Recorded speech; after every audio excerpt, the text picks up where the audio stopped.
Cinema സംഘടനകളിലുള്ള ഒരു വിശ്വാസം നഷ്ടപ്പെട്ടു. ഉറപ്പായിട്ടും നഷ്ടപ്പെടില്ലേ? എന്നെ കാണുന്ന ഈ ആളുകൾക്കും അല്ലെങ്കിൽ നിങ്ങൾ പറ നഷ്ടപ്പെടില്ലേ? തീർച്ചയായും നഷ്ടപ്പെടും.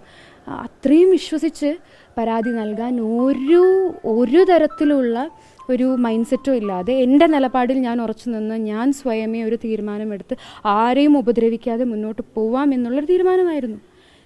ഇതിപ്പോൾ ഞാൻ ഒരു തുറന്നു പറച്ചില്ലാതെ ആർക്കും ഒരു സിനിമയുടെ പേരും പോലും പറയാതെ ഇപ്പം ഞാൻ അറിഞ്ഞുകൊണ്ട് ഞാൻ നൽകിയ പരാതി ആ സിനിമകളെയൊക്കെ ബാധിക്കത്തില്ലേ?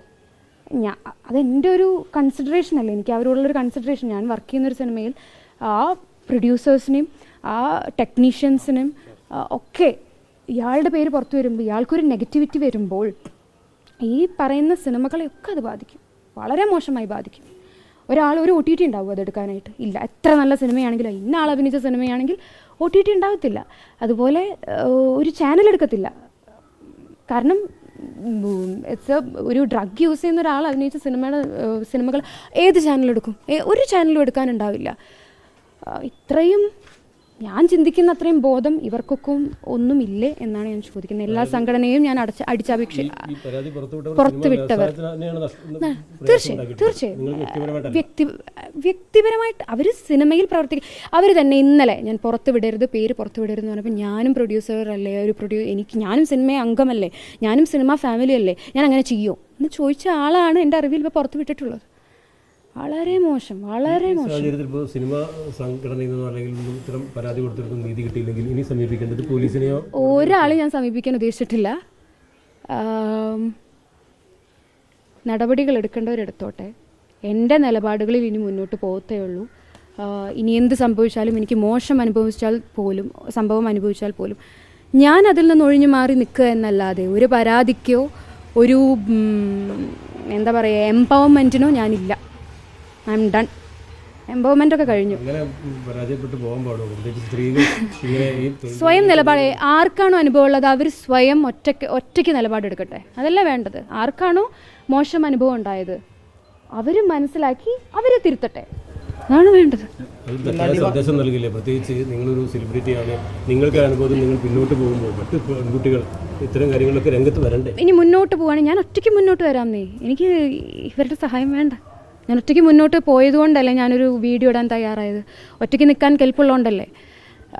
അനാവശ്യ സഹായങ്ങൾ ചോദിച്ചത് കൊണ്ടാണ് എനിക്കിപ്പോൾ വിഷമിക്കേണ്ടി വരുന്നത്. അതായത് എനിക്കെൻ്റെ ഗിൽറ്റ് എന്ന് പറയുന്നത് ഇതാണ്. എൻ്റെ ഒരു പരാതി കാരണം ഇനി ഈ സിനിമയ്ക്കെന്ന് മാത്രമല്ല അദ്ദേഹത്തെ വെച്ചെടുത്ത സിനിമകൾക്കും ഒക്കെ എന്തായിരിക്കും ഉണ്ടാവാൻ പോവുക എന്നുള്ളൊരു വേവലാതി, ആ ഒരു ഗിൽറ്റ് ഉണ്ടാവും. എനിക്ക് ഭയങ്കര ഒരു ഗിൽറ്റ് ഉണ്ട്.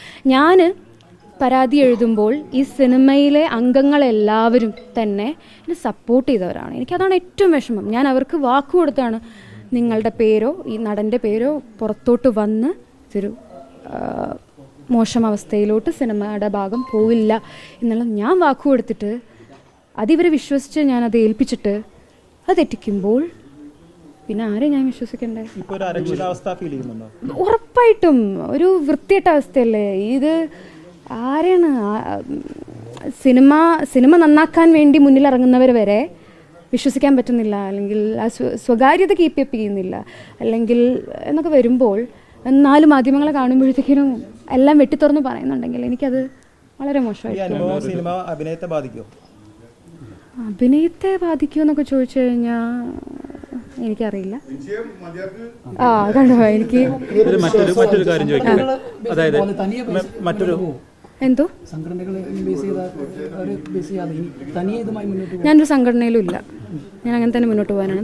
മറ്റൊരു ചോദ്യം ചോദിക്കട്ടെ. ഇപ്പോൾ ഈ പ്രധാന നടൻ്റെ കുടുംബം പറഞ്ഞിരിക്കുന്നത് അവരുമായിട്ട് വർഷങ്ങളായിട്ടുള്ള ബന്ധം വിൻസിയുടെ കുടുംബവുമായിട്ടുണ്ട് എന്നുള്ളതാണ്. ഒരു 10 വർഷത്തോളമായിട്ട് ഒരു ഞാൻ പൊന്നാനിക്കാരിയാണ്. ഈ പറഞ്ഞ നടൻ ആരാണെന്ന് എനിക്കറിയത്തില്ല. അതുകൊണ്ട് ഞാനിതിനെപ്പറ്റി പറയുന്നില്ല. കുടുംബമായിട്ട് അങ്ങനെ ഒരു ആത്മബന്ധം ആരാണത്? ആരുടെ കുടുംബമാണത്? ഓക്കെ. ഒപ്പം നിന്ന് പിന്തുണ പ്രഖ്യാപിച്ച സാഹചര്യത്തിലാണല്ലോ പരാതിയൊക്കെ കൊടുത്തിരുന്നത് ഈ സംഘടനകൾക്കൊക്കെ. അപ്പൊ അവരുടെ പക്കൽ നിന്ന് തന്നെ ഇത് ലീക്കായെന്ന് പറയുമ്പോൾ സ്വാഭാവികമായിട്ട് ഒരു വിശ്വാസവഞ്ചന ഉണ്ടായെന്നുള്ളതാണ്. അതന്നെയല്ലേ ഇപ്പൊ 100 വട്ടം ഞാൻ പറഞ്ഞത്. ഇതിൽ കൂടുതൽ പറയാനില്ലല്ലോ. ഓക്കെ.